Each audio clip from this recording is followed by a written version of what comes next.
दोस्तों ये मूवी एक बड़ी सी बॉडी वाले 7 साल की बच्चे की है जिसका नाम शिचियांग है। जब ये डॉक्टर के पास जाता है तो डॉक्टर उसे नॉर्मल बताता है, पर उसकी बॉडी नॉर्मल व्यक्ति से 3 गुना ज़्यादा बढ़ रही होती है और वह जब 30 साल का होगा तब वह मर जाएगा, क्योंकि उसकी बॉडी 90 ईयर के एक ओल्ड मैन के जैसी होगी। यह जानने के बाद कि वह जल्दी मर जाएगा, शिचियांग मरने से पहले एक स्कूल लाइफ जीना चाहता है, जिसके लिए वह स्कूल गया और वहाँ से शुरू होती है इसकी मज़ेदार कहानी। आज की एक्सप्लेनेशन स्टार्ट होते ही हम 2 लड़कों को देखते हैं जो पहाड़ पर चढ़ रहे अपने दोस्त जोंग शेन को चेयरअप करते हैं, क्योंकि वह अपना पिछला रिकॉर्ड तोड़ने ही वाला था। तभी ऊपर से एक लड़का नीचे गिरता हुआ जोंग शेन को भी अपने साथ नीचे ले आता है। उसके दोस्त जाकर देखते हैं तो वह दोनों जिंदा थे। तभी शिचियांग जोंग के ऊपर गर्म हवा निकालता है तो जोंग उसकी बदबू से होश में आ जाता है और उससे हटकर पूछता है कि वह कौन है और कहां से आया है। पहले तो वह बहाना बनाता है, पर जोंग उसे डराता है तो वह सब कुछ बता देता है। जोंग के दोस्त भी उसे इंट्रो देते हैं। तभी जोंग कहता है कि आज तक कोई भी इस चोटी पर नहीं चढ़ा, तब तुम वहां कैसे चढ़े और क्या कर रहे थे, तुमने मुझे क्यों गिराया। तब शिचियांग बताता है कि यह सब 2 दिन पहले शुरू हुआ। यहाँ शिचियांग फ्लैशबैक में कहता है कि डॉक्टर बताता है कि उसकी बॉडी 3 गुना ज़्यादा स्पीड से बढ़ रही है। हालांकि अभी वो सिर्फ 7 ईयर का है, पर फिजिकली बड़ा हो चुका है, मतलब 30 ईयर का होगा तब वह बूढ़ा हो जाएगा। जैसे कि कोई 90 साल का बूढ़ा होता है, उसकी तरह उसकी बॉडी भी वीक हो जाएगी। डॉक्टर बताता है कि उसका IQ कॉमन किसी नॉर्मल आदमी से 3 गुना ज़्यादा तेज होगा। शिचियांग डॉक्टर से इस प्रॉब्लम का सॉल्यूशन पूछता है, जिस पर वह कहता है उसे लाइफ को एंजॉय करना चाहिए, पर शिचियांग एक नॉर्मल लाइफ जीना चाहता है। तो वह 7 साल का था, इसलिए फर्स्ट क्लास में अपने दोस्त के पास जाकर बैठ जाता है जिसका नाम लिंगना होता है। लिंगना उसे चेयरअप करती है और कहती है बी केयरफुल, लेकिन टीचर उसे क्लास के अंदर देखते ही बाहर कर देगी। तब वह शिचियांग पूछता है कि उसे दोबारा देखकर खुश है या नहीं। लिंगना उसे कहती है कि कोई भी मेरे पास नहीं आता, ना ही मुझसे कोई बात करता, मेरा कोई फ्रेंड भी नहीं है, मेरी मॉम भी मुझे बुरी तरह से डांटती है। तब शिचियांग उसे अपनी बॉडी बढ़ने वाली बीमारी बताता है और कहता है कि मैं सारी जिंदगी तुम्हारे साथ रहना चाहता हूँ क्योंकि तुम मेरी दोस्त हो। तभी वहाँ पर कुछ लोग आकर के उन पर अटैक कर देते हैं, जो कि उसके मास्टर के कहने पर 7 ईयर ओल्ड लड़के को लेने आए थे और अब वह बच्चों को डिटेक्टर मशीन से चेक करने का बोलता है, जिसकी उन्हें तलाश है। बच्चों को हैरान देखकर शिचियांग कहता है कि मैं जानता हूँ कि लॉर्ड गांगलिंग कहाँ है, और कहता है कि मैं ही हूँ जिसकी तुम्हें तलाश है, और वो उसे मारने लग जाते हैं। लिंगना को पकड़ लेते हैं। उसे बचाने के चक्कर में उस बदमाश की पैंट शिचियांग के हाथ में लग जाती है और वो बदमाश की पूंछ देख लेता है। यह देख बदमाश को बहुत गुस्सा आता है और वो बहुत तेज से शिचियांग को मारता है। फिर शिचियांग इतनी जोरदार गर्म हवा निकालता है कि उसके पीछे खड़ा बदमाश दीवार से जाकर टकराता है और शिचियांग लिंगना को लेकर दीवार तोड़कर भाग जाता है। और अब बदमाश भी समझ जाते हैं कि वही लॉर्ड गांगलिंग है और उसे पकड़ने उसके पीछे पड़ जाते हैं। शिचियांग भी कंफ्यूज था कि आखिर ये लॉर्ड गांगलिंग कौन है और यह क्या हो रहा है, और भागते भागते उसकी नज़र एक मिरर पर पड़ती है जिसमें वह खुद को एज ओल्ड मैन देखकर घबराकर गिर जाता है, जबकि वह सिर्फ 30 साल का ही था। डॉक्टर की कही गई बातें सच हो रही थी। तभी एक डिलीवरी बॉय वहां आता है और शिचियांग को लॉर्ड गांगलिंग कह करके बुलाता है, पर शिचियांग खड़ा भी नहीं हो पाता है। डिलीवरी बॉय खुद का नाम गोंग शुन्मू बताता है और कहता है कि वह अपनी लाइफ उसके साथ शेयर कर सकता है, पर वह देखता है कि इंसानी दुनिया में उसकी सोल बहुत कम हो गई है और वह कहता है कि घबराओ मत, तुम नहीं मरोगे। उसके हाथ में खुद की क्रिस्टल सोल होती है जिसको शिचियांग की बॉडी में ट्रांसफर करना है। शिचियांग धीरे धीरे डाउन हो रहा था। आखिर में जब वह मरने वाला होता है तब वह क्रिस्टल सोल को उसकी बॉडी में ट्रांसफर कर नॉर्मल कर देता है। खुद को देख शिचियांग हैरान था। वह गोंग शुन्मू की बकबक से परेशान होकर के वो उसे लात मार कर के दूर कर देता है। तभी वहां पर डेमन आ जाता है। वही एनली का आदमी था। उसे देखकर गोंग शुन्मू एक दूसरी दुनिया में जाने का रास्ता बनाता है, पर उसमें गोंग शुन्मू जा नहीं पाता है, पर शिचियांग चला जाता है। अब स्टोरी वापस से प्रेजेंट में आती है। उसकी बातों को जोंग बकवास बताता है। तभी जोंग की मदर वहां आ जाती है और वह उसे डांट लगाती है और शिच्यांग को अपने साथ अपने घर ले जाती है। पर जोंग अभी भी उस पर नाराज था और वहां से उठकर चला जाता है। तभी शिच्यांग उसकी मदर से गोंग शुनमुक का पूछती है, जिस पर उसके दोस्त उठकर के खड़े हो जाते हैं और कहते हैं कि उस फेरी मॉन्स्टर का नाम दोबारा मत लेना। यह सुनकर के शिच्यांग शॉक्ड था। तब उसकी मदर बताती है कि वह यहाँ से हजारों मील दूर एक फेरी स्मॉल टाउन में रहता है, पर यह इम्पॉसिबल है कि उसे कोई साधारण इंसान उसे मिल सके। उसे फेरी एग्जाम का भी बताती है और कहती है कि वहाँ पर जाने के लिए टंग टाइन चोटी पर चढ़ना पड़ता है, जिसके बाद फेरी खुद तुम्हें ले जाने आएगी।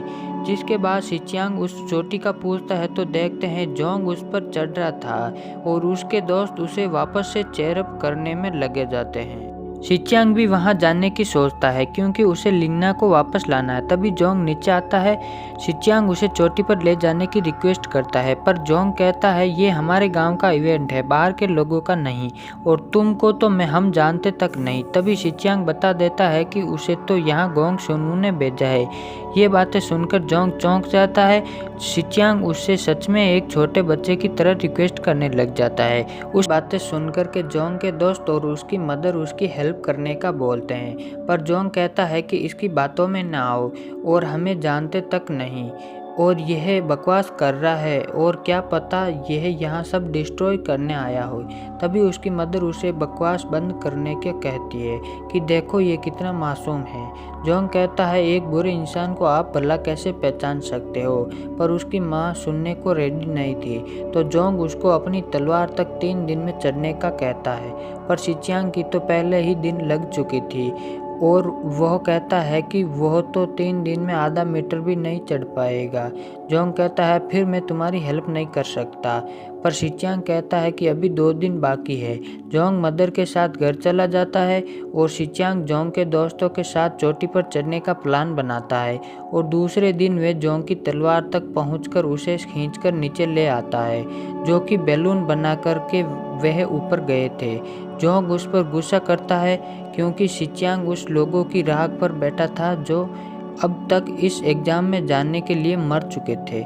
न जाने लोग कितने सालों से ये कर रहे थे और मैं ही यहाँ पर हर रोज अभ्यास करता हूँ। और कहता है कि उसका बैलून 30 फीट की ऊंचाई पर जाकर के उसकी जान ले लेगा। जिस पर शिच्यांग कहता है कि वह किसी भी तैयारी के बिना कोई काम नहीं करता और बताता है कि उसने उसी के दोनों दोस्त के साथ मिलकर यह बनाया है और कहता है कि हम चारों की टीम परफेक्ट रहेगी इस बैलून की सवारी करने के लिए। जोंग भी रेडी हो जाता है, पर बीच रास्ते में ही फ्यूल खत्म होने की वजह से आधे रास्ते तक ही पहुंच पाते हैं और अब आगे का सफर हाइक करके स्ट्राइक करते हैं। पर कुछ देर के बाद जोंग के दोस्त बात करते वक्त रस्सी से लटक जाते हैं। जोंग उसका वेट बर्दाश्त नहीं कर सकता है तो वह रस्सी काट देता है क्योंकि वह अपनी माँ और गांव वालों का सपना भी तोड़ना नहीं चाहता था। और अब जोंग चोटी पर चढ़ जाता है, पर उसे अफसोस था। पर उसके थोड़ी देर बाद वह तीनों भी चढ़ जाते हैं क्योंकि उन्होंने गिरते समय पेड़ की डाल को पकड़ लिया था।